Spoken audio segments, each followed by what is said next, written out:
بسم اللہ الرحمن الرحیم۔ ملفوظات حضرت اقدس مسیح موعود علیہ الصلاۃ والسلام اور فارسی ادب، قسط نمبر 146، محمود احمد طلحہ، استاذ جامعہ احمدیہ UK۔ 29 ستمبر 1903، دربار شام۔ غرض اس بیعت سے جو میرے ہاتھ پر کی جاتی ہے دو فائدے ہیں۔ ایک تو یہ کہ گناہ بخشے جاتے ہیں اور انسان خدا تعالیٰ کے وعدے کے موافق مغفرت کا مستحق ہوتا ہے۔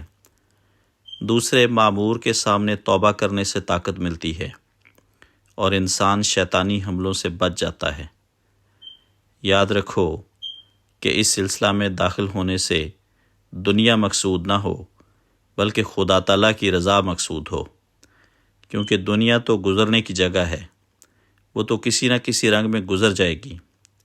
شب تنور گذشت و شب سمور گذشت۔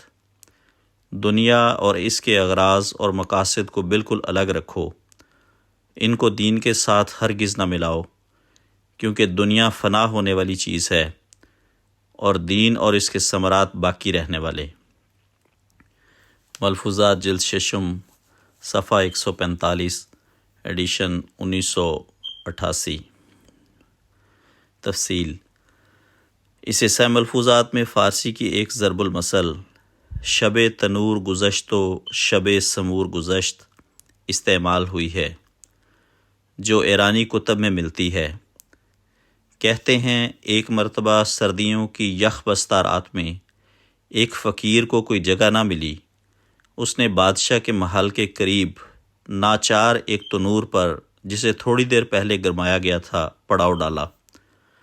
پہلو کے بل لیٹا تو کچھ ہی دیر میں نیچے کا پہلو بہت گرم، جبکہ دوسرا پہلو شدت سردی کی وجہ سے بہت ٹھنڈا ہو گیا، تو کروٹ بدل لی۔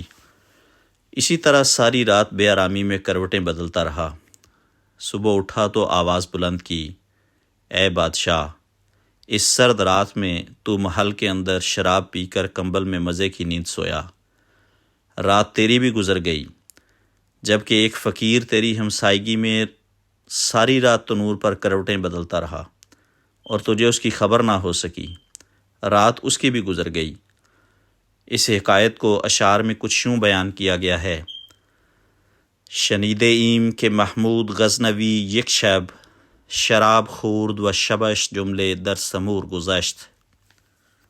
ترجمہ: سننے میں آیا ہے کہ محمود غزنوی نے ایک رات شراب پی اور اس کی ساری رات سمور یعنی کمبل میں گزری۔ گدائیے گوشے نشینی لب تنور خزید، لب تنور بے آن بی نوائیے اور گذشت۔ ایک گوشہ نشین فقیر تنور پر کروٹیں بدلتا رہا، اس بے سر و سامان کی رات وہاں گزر گئی۔ الصباح بزد نارئی کہ ای محمود، شب سمور گذشت و لب تنور گذشت۔ صبح ہوتے ہی اس نے نعرہ لگایا کہ اے محمود، تنور پر سونے والی رات بھی گزر گئی اور سمور پہن کر سونے والی رات بھی گزر گئی۔